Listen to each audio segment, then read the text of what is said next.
you? How's Mercury retrograde treating you? And that full blood moon that we had last week. It was not great for me. All the technical difficulty happened. So we are back this week with part 2 of the Goatman. If you missed part 1, go back and watch that. That is covering pretty much the Maryland side of the legend. But general recap is that we went over the mad scientist narrative, that it's interesting, but it doesn't make sense. Went over how the USDA Beltsville location, or BART, could possibly not have anything to do with the legend as a whole. And just how large of an area, just in one state, that the Goatman sightings were happening. Yeah, they were all still in Prince George's County, but it's still a large county. Like, there's still a lot of land that he was seen on. And we had also gone over how the story goes beyond Maryland. It's seen all over the country. And one location in Maryland does kind of tie him to other locations. So the Governor's Bridge, also known as Crybaby Bridge, was one notable location for these Goatman sightings. But let's move to another Goatman bridge. This one is Old Alton Bridge in Denton County, Texas. And I have my notes pulled up right here.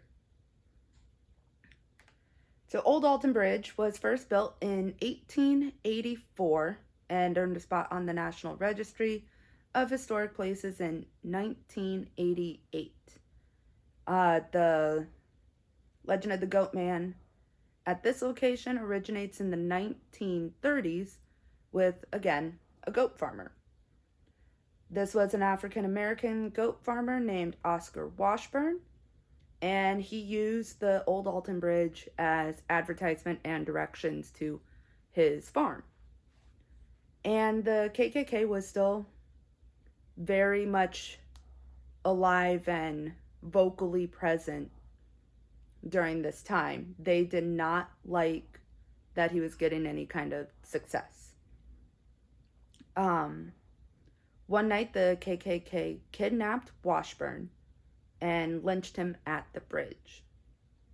One member went to the bottom to look back up at their work because want to make sure that if they're doing weird things and awful things, they want to make sure they're doing it right. Washburn's body was gone. And so that clan had believed that he had escaped, and they didn't really like that. So they went back to Washburn's farm, where his home was located, and they burned down his house with Washburn's wife and children still in it. The legend says that Washburn became the Goatman and has been haunting the bridge since. Now, local historians found no records of Oscar Washburn or a lynching at the bridge in the 1930s. Lynchings in Texas are relatively well recorded. However, if like a family member of the victim isn't in the area, or the victim doesn't have anybody to report anything in the area, that's one way that some lynchings could go unrecorded, or if it didn't go the way that the Klan had planned, they're not really going to be bragging about that. And so that's another way that it could potentially not be recorded. So I would say that it's most likely an under-recorded number of lynchings in the state of Texas. But they do have a decent record of the lynchings that happened, but it will never be enough to properly bring justice. That being said, there's nothing on record that an Oscar Washburn was actually in that area or that a lynching had happened that matches that timeline. But that area surrounding the bridge does have a history of deaths and criminal activity. It is a popular spot for paranormal investigations. A lot on YouTube. You have The Boys, City Boys, Twin Paranormal, Kelsi Davis, Sam and Colby, and Ghost Adventures had also filmed at this location. I did not watch all of the videos because that would be way too many hours spent on just one specific location when there's other locations to cover as well. At least in the time frame that I had given myself. So I did watch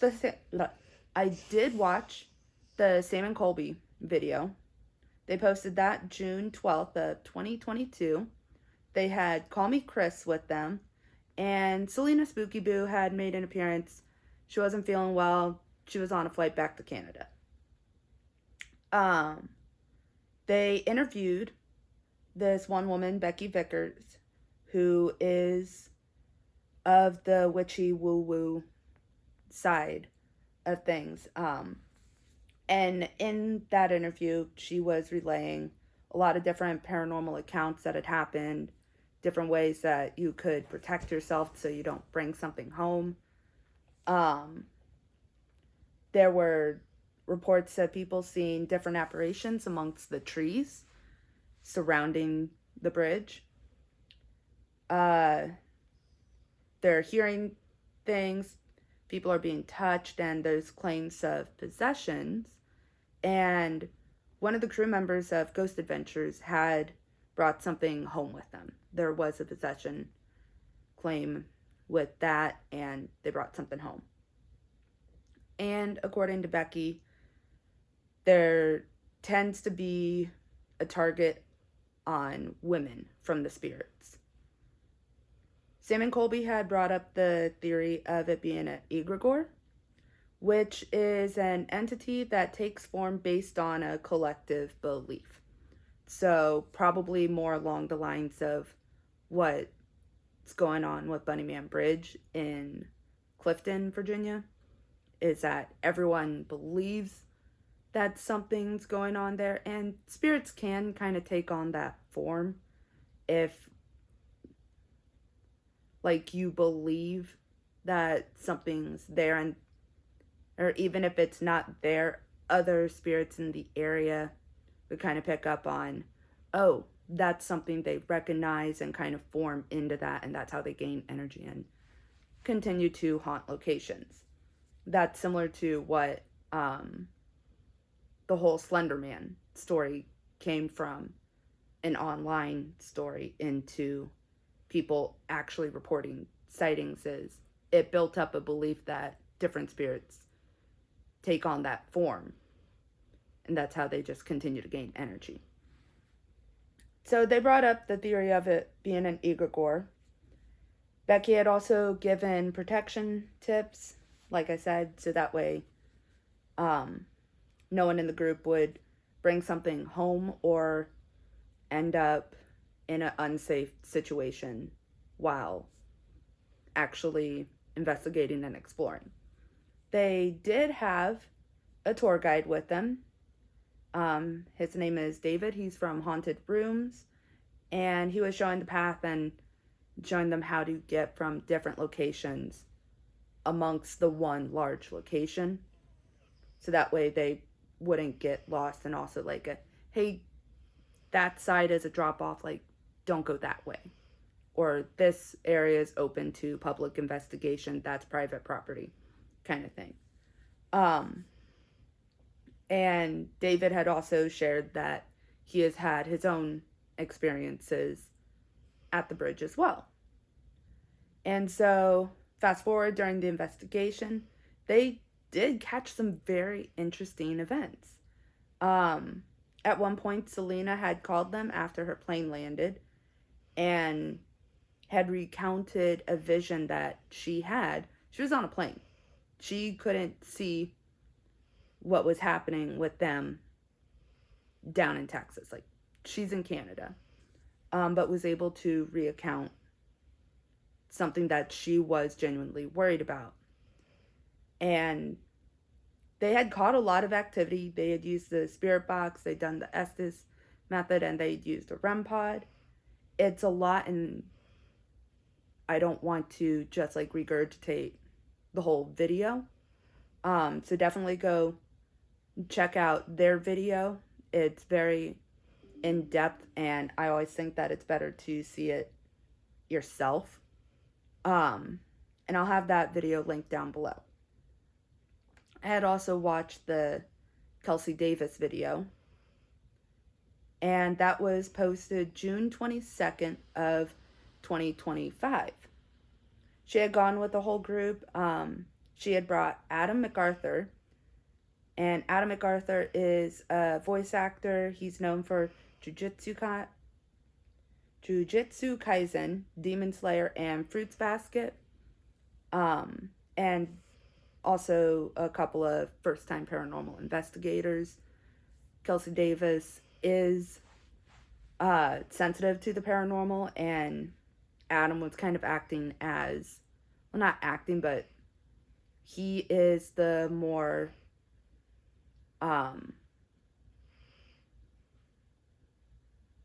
not resistant, but like he's more of the skeptic. Adam is more of the skeptic of the group, and she likes to kind of have that dynamic.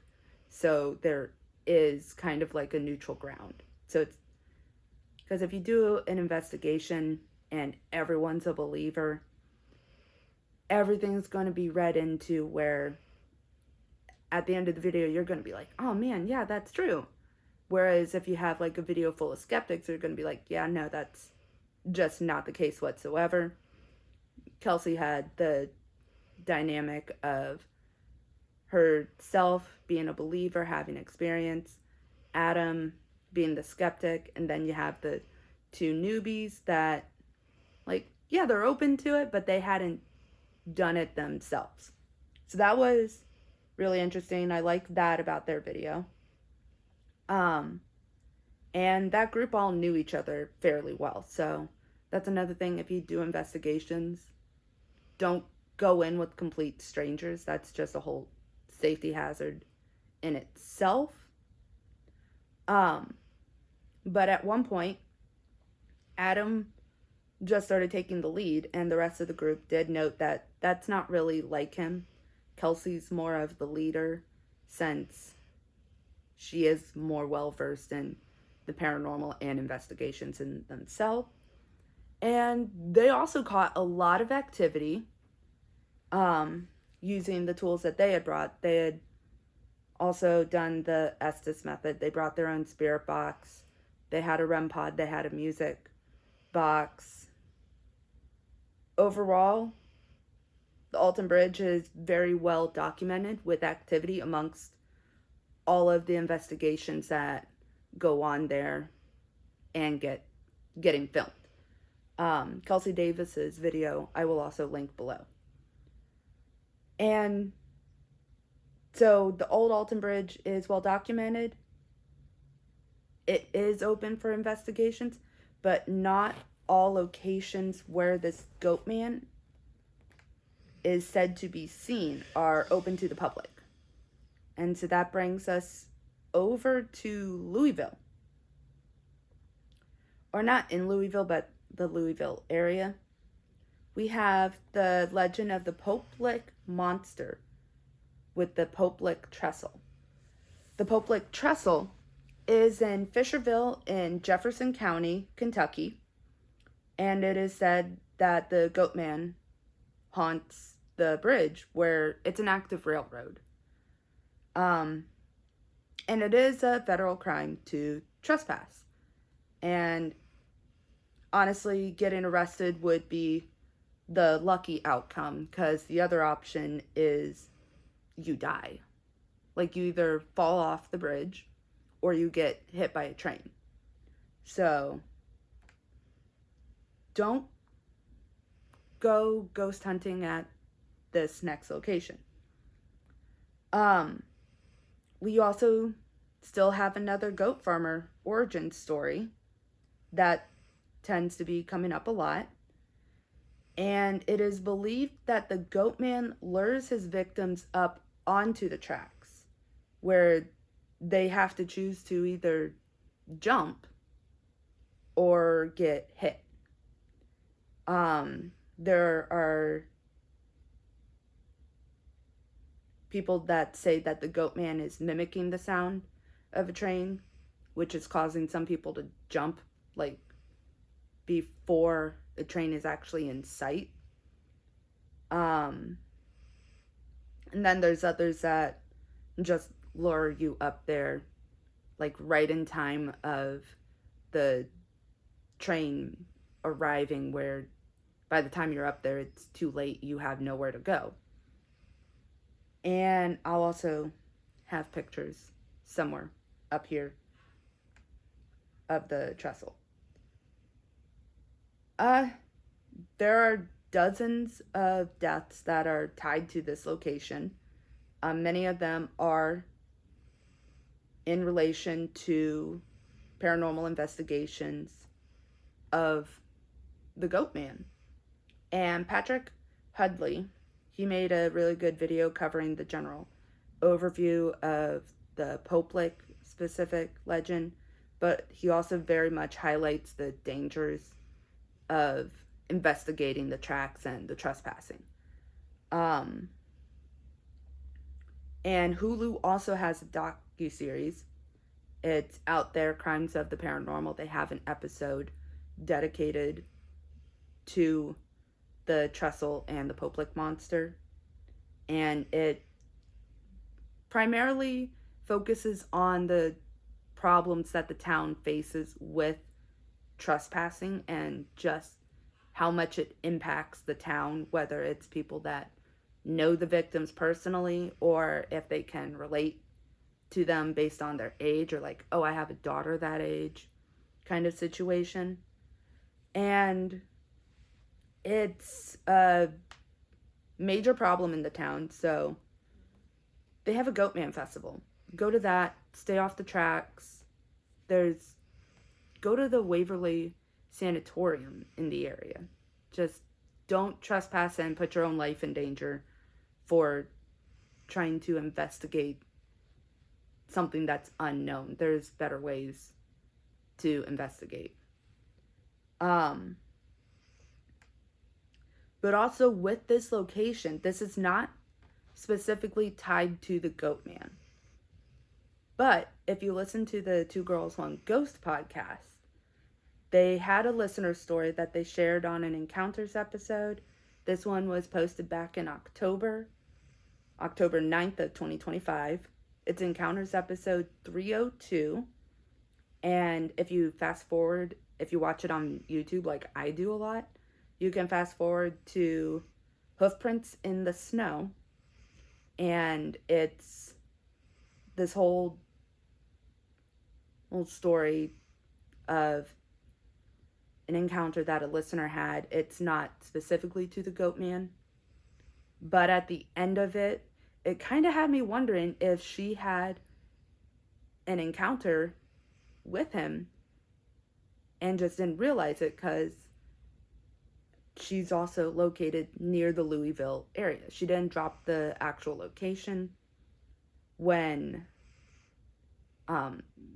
she didn't drop the actual location of where she was in Kentucky, and for her own safety reasons, but it was close to the Louisville area, and she's seeing hoofprints that are just disappearing. Kind of could possibly be a Goatman sighting. But Louisville and Denton County, Texas are both very popular locations The Old Alton Bridge is well documented, but there's also sightings in California, and in Wisconsin we have some back roads coming back in, notably Goatman's Road in Kewaskum and Hogsback Road. So he is seen all over. He is seen coast to coast. So what do we know? Well, he's not tied to one specific location. He's seen on back roads. And he has really strong ties to bridges. The bridges are all in wooded areas. There's multiple sightings around bodies of water as well. There's another area closer to Dallas, Texas, where it's a lake that they're seeing the Goatman. But that Goatman has a little bit different of a description, like suddenly has scales. But we're not going to completely just knock that off of the list. So he's seen around bodies of water. The goat farmer story is a reoccurring theme. In the 1930s and 70s are reoccurring timelines that are brought up as well, where the 1930s, we had the Great Depression. The 1970s, we had the Satanic Panic. And we also have sightings that are more current. 2007, when we had the golf tournament in Maryland, there was a sighting. But we also had the onset of the recession in 2007.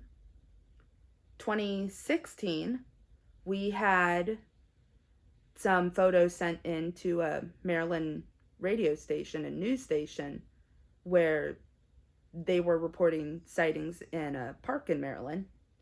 And 2016, we had the political shift with Trump becoming president. And so with the Goatman sightings where they are, like physically, like being wooded areas, bridges, by bodies of water, it kind of lines him up with being a cryptid, like Bigfoot. And it lines up with the possibility of interdimensional travel, like one of the theories of Bigfoot. Because these bridges are in the woods, they're all secluded, the back roads are all in secluded areas, and it's pretty much you see him and then you don't. Just like Bigfoot, you see him and then he's gone. Like you try to track him and you have something to follow and then it just stops. And his timeline of appearances kind of line up with the likes of Mothman. It's right before an event that affects the nation. Because he's showing up in the 1930s, the Great Depression. The 70s, we had the Satanic Panic. And he's lining up. So he might potentially be kind of like a mix of the two. And we'll probably get more into that when we do cover Bigfoot and the Mothman later on. They're going to be over the summer with like Appalachian lore. But he does line up with those two cryptids. And something else that had popped up while I was researching were these two gods that everyone kept comparing the Goatman to. So you have Pan, who's the ancient Greek god of the wild, shepherds, music, fertility. And then you also have Baphomet, who is more controversial because of pop culture. Baphomet is now tied to the devil, satanic worship, etc., etc. But his origins are more in line of like he's the god of balance and harmony. I I actually have my own Baphomet statue that I keep on one of my altars. Because I do fall more in he's a god of balance. So that leaves us, or rather me, believing that the Goatman is narrowed down to one of two things. Either a lot of people are seeing Baphomet, where my personal belief is that gods and deities don't just show up for anybody. Like, there's no message that would be effectively passed along if you just showed up to anybody. People that believe that they have seen angels and all, like, me, even like more Christian beliefs. These people that believe they've seen angels or God or like the messengers of God, they're usually already leaning towards that belief, even subconsciously. They may not outwardly say that they're Christian, but they're usually leaning more that way. And so when they believe that they see it, they are more receptive to it. And the same thing can be said for like pretty much any religion. Because like you're already slightly open to the idea. So you getting a message is actually plausible if you're already leaning that way. Not everyone sees Baphomet the same way, primarily because of pop culture references. So the other option is that he's a messenger cryptid, because he's popping up periodically and he's able to cover a lot of mileage and land, and his timeline is still showing up before major events. And so with cryptids, it's less about the like belief system that you already have. It's kind of like seeing an animal that you've never seen, because that's pretty much what cryptids are. They are things and creatures that there's nothing that can definitively say, yes, they exist, no, they don't exist.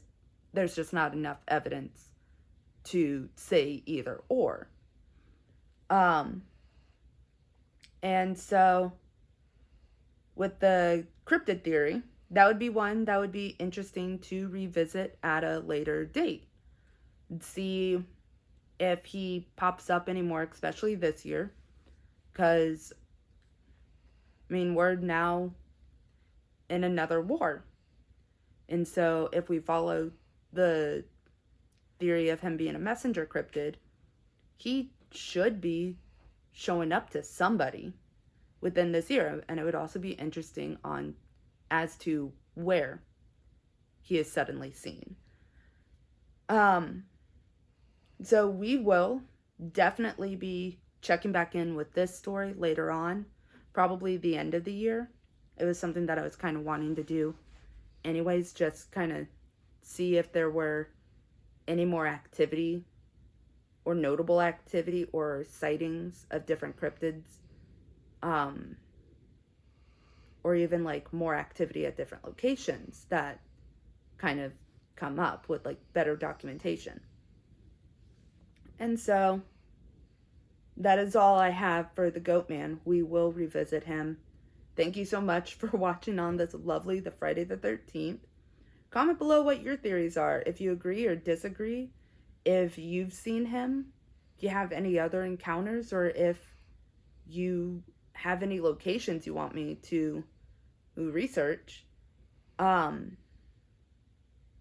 You can follow me on Instagram and TikTok, Ivy Drinks Coffee.